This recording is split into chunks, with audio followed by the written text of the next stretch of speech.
Thanks very much, Martin, and thank you all so much for coming along to this session. I think I plugged it fairly well downstairs earlier.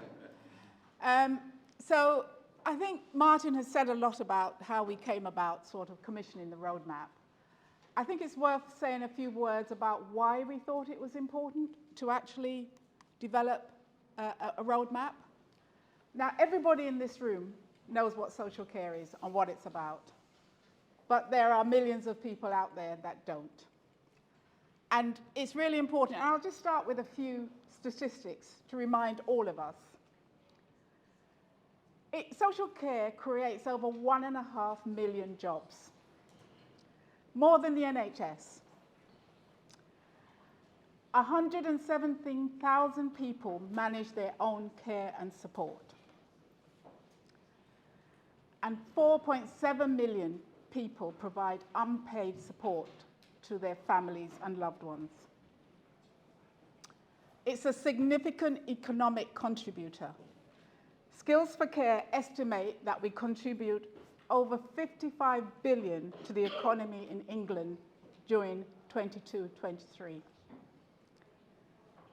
I think it's important to start with that because very often the narrative is a deficit narrative about social care. So there is just something around just bringing home, and I'm sure all of you know it, the significant contribution that social care means. Now, Anna and Kate, when we employed them, they trailed through all sort of past research, policies, talked to people with care and support needs. And unsurprisingly, we know there have been many reviews and government plans, but actually there's been very little progress. So it's not to say a lot of work hasn't been done in this sector, but there was absence on progress. We talked about the vision earlier, and the Social Care Futures vision enabled us to coalesce around a vision that was developed with people who receive care and support, and a convergence on what good looks like. But as Martin has outlined, we didn't have clear agreement on how we could deliver on that vision. I think what we want to say here is that the roadmap is about the how. We'll come on to the why in this afternoon session, but really this is about the how. And I'll take through some elements of that. And it's not to say that the actions in the roadmap have been repeatedly stated over many, many years. But implementation has either not happened, been delayed, been inconsistent, or fallen short of expectation. So we feel that the roadmap actually is a tool to enable us to come together to secure agreement on actions needed by different people. And that's the basis for the exercise in this room. How do we build those building blocks, those steps, to deliver on the vision? It's really important to say this is not an ADASS plan. I hope that's pretty clear to all of you.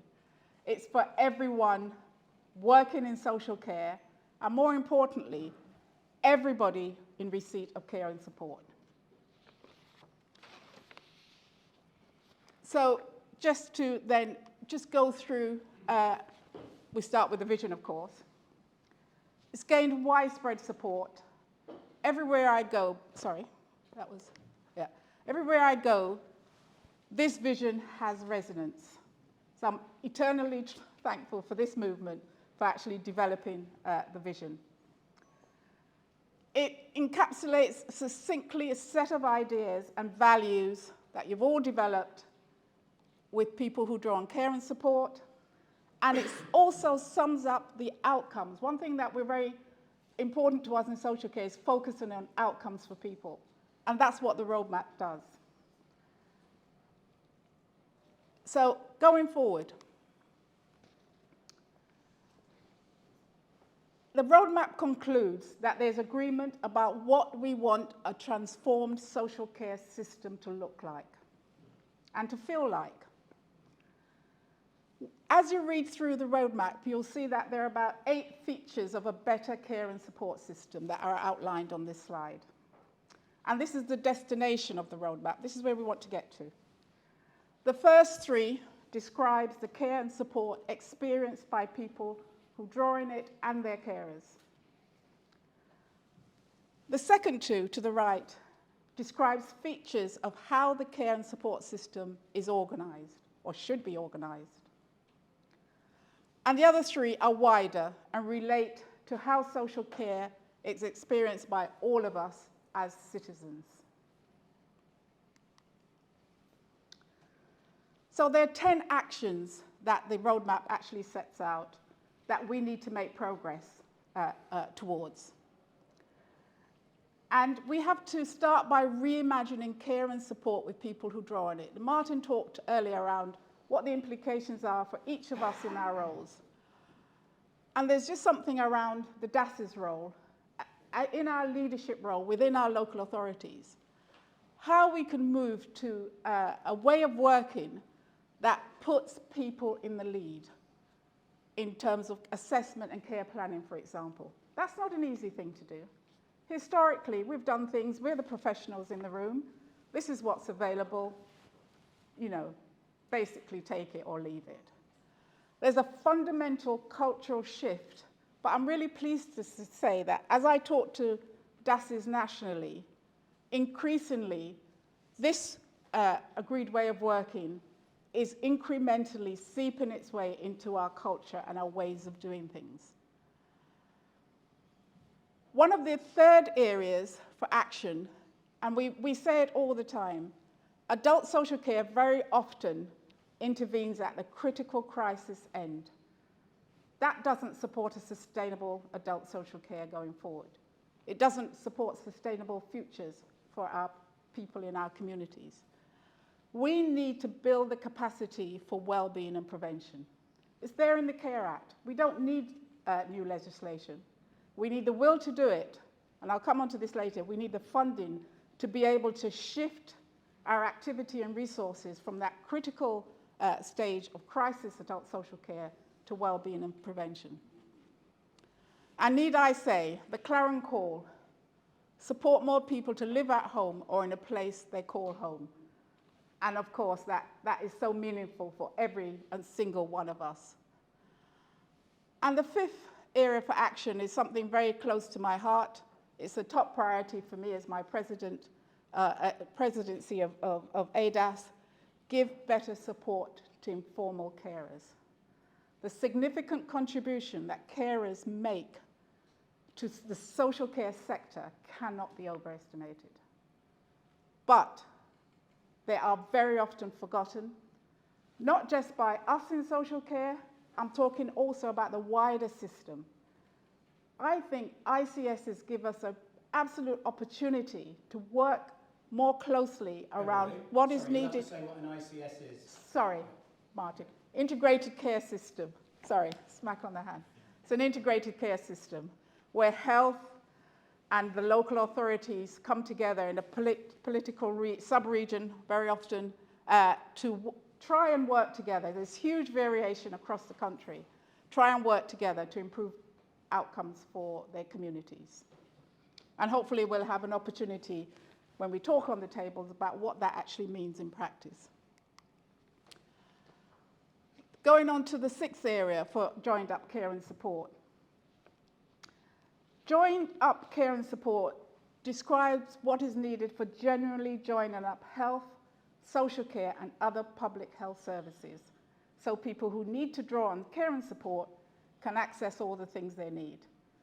And that relates to my previous point around integrated care systems. If they're working well, there is that sort of joined up ways of working, should be based on relational ways of working, but most importantly, putting individuals and communities at the center. And where ICSs are able to do that, they deliver better outcomes for people. And where they're not, and there's quite a few that are not able to do that, unfortunately, that doesn't happen. There's something around diverse and sustainable providers that are focused on outcomes. And in the session downstairs, we heard around provider supports who actually focus on that sort of wider holistic support as Martin said, not just looking at tender and what they're commissioned to provide, but actually how far are we actually understanding the diversity of our communities, how are we commissioning towards better outcomes for people in those diverse communities, and how are providers actually working holistically with us to support individuals. The best example I saw of this in recent times is in the response to the pandemic, where many local authorities actually developed relationships with providers as opposed to that sort of distant commissioning relationship. And there's something around how can we build on the positives out of that and take that forward. Digital technology. I'm at an age that this is something that doesn't come naturally to me, but actually it's been shown to be so important in terms of supporting people to live at home in particular. So I know, for example, my mother, she's 90 next month, who still lives at home on her own. She's got a Ring doorbell, and if somebody rings the bell, I can immediately see on my phone who's come to see her. She's got a sensor that if she has a fall, a service is immediately alerted. And she's got a pendant where if she needs assistance, she presses it and immediately the call comes through and relatives are alerted. So critical in supporting for people to live at home. And finally, redesign and rewarding the workforce. And this is the area that I personally find so challenging. Our carers are actually leaving the sector in droves. We had the recent Skills for Care workforce report that brought this home. We've had what I would call sticking plaster solutions in terms of international recruitment. What we need is a properly funded workforce plan that enables people to recognize that their skills and career progression opportunities to enable them to want to work in the social sector workforce.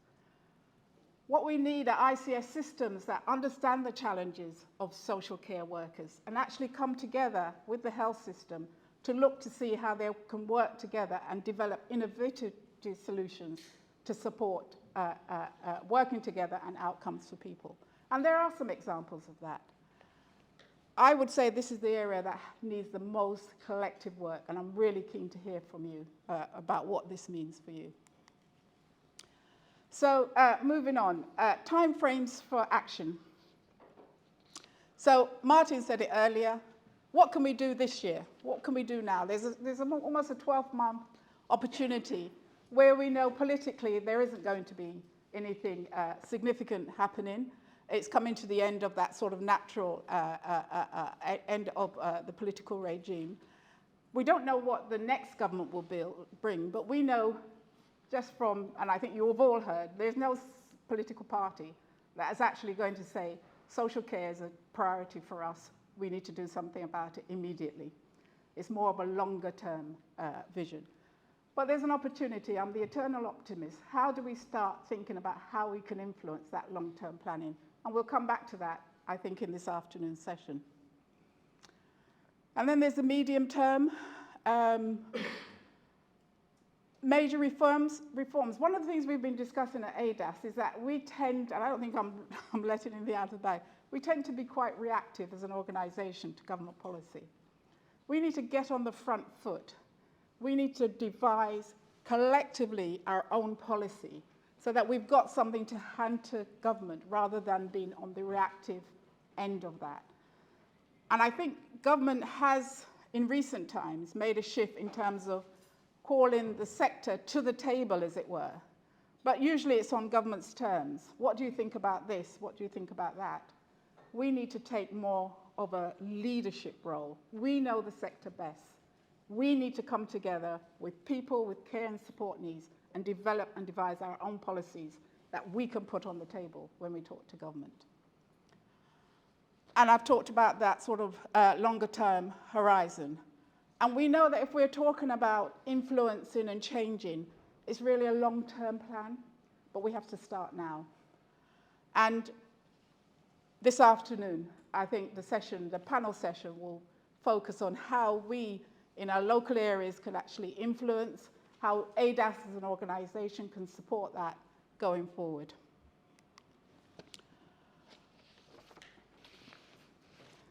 So just moving on now, I think it's important to highlight, and I think we've probably covered this, but down the left-hand side you'll see an example of how we've identified the areas for intervention, short, medium and longer term, and this is an example of how Yeah. Look at that first one, everybody. Yeah, that is saying to every director of social services in the country, over the next 12 months, you should be co-producing local strategy with local people. Yeah. Okay. Now they're not doing it at the minute, or are they? So, well, yeah. But over to Beverley. Yeah. But I think that's a fair challenge. Yeah. But actually, I wouldn't say that you could say no local authority. No, absolutely not. So I think it's a fair challenge, yeah. and certainly it'd be good to hear in the group discussions where people think so in their areas. To see that one up there is the point I'm making. Oh, right, okay, okay. I thought you were challenging us that we weren't doing it at all. No. Okay, okay. But useful. I know you are. We can all do better. So a useful challenge. So how do we work together? And sometimes we bandy around this term co-production. What does it actually mean? And every day I learn something different about what people with care and support needs mean by co-production. And very often it's a different perspective from perhaps what I've had. But it's very much us being on that learning journey with you. I mentioned this, we need a public dialogue to redefine rights and responsibility, reviewing the legal framework and providing support to uphold rights. In ADASS, we have a network group called Social Justice, Rights and Inclusion, which sat on its own. And we've recently decided, actually, the best thing we can do is to disperse that challenge across all the work that we do. It doesn't sit alone. It should be embedded in all our thinking and all our thoughts, regardless of what issue we're looking at. And if I can say on that line, working age adults are generally, people don't understand that they make up social care. We get into this dominant narrative about hospital discharge, which is usually around frail and elderly. There's a whole host of people, younger adults, with care and support needs who doesn't really get the attention of government. What are we doing about that?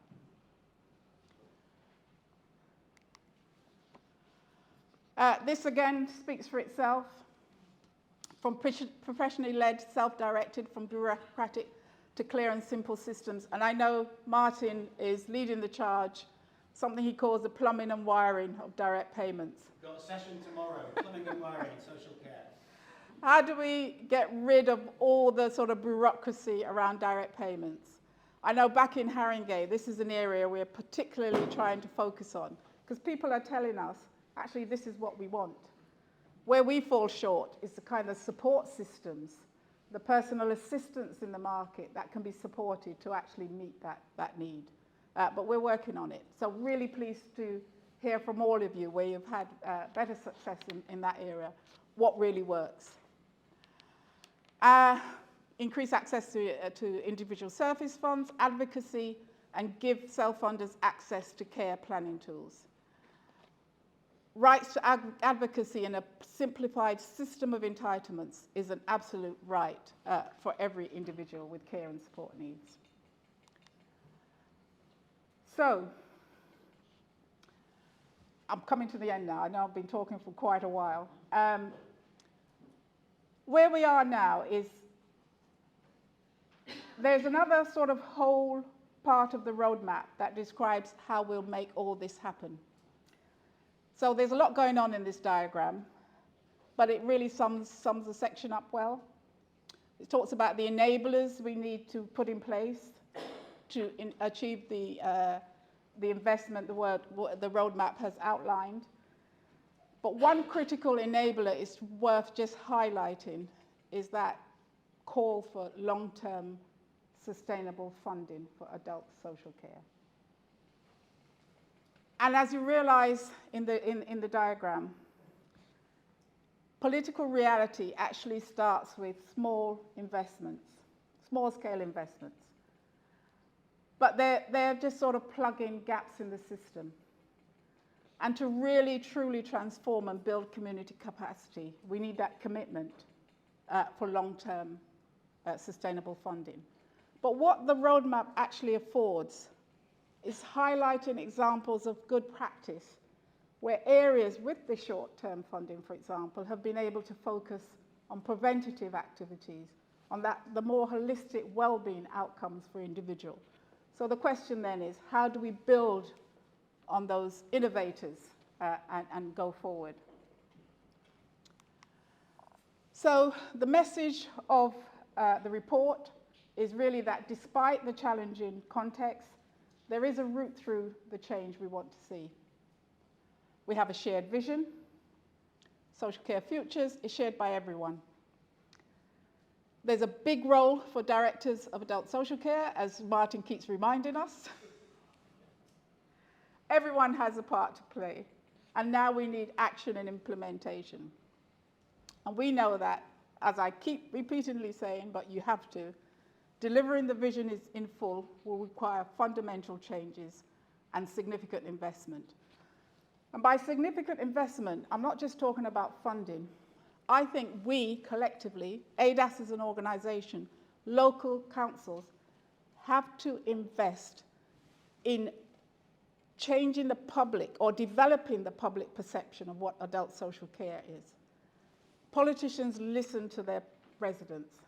Until we have that movement that actually we're prepared to invest in, and I'm really pleased to be able to say we're having conversations with Martin about how we can work in allyship, ADASS, the organization, we're not going to get very far. That's a piece of important work that needs to be done. And I think we can be confident that when the political will is unlocked, practical change can follow quickly.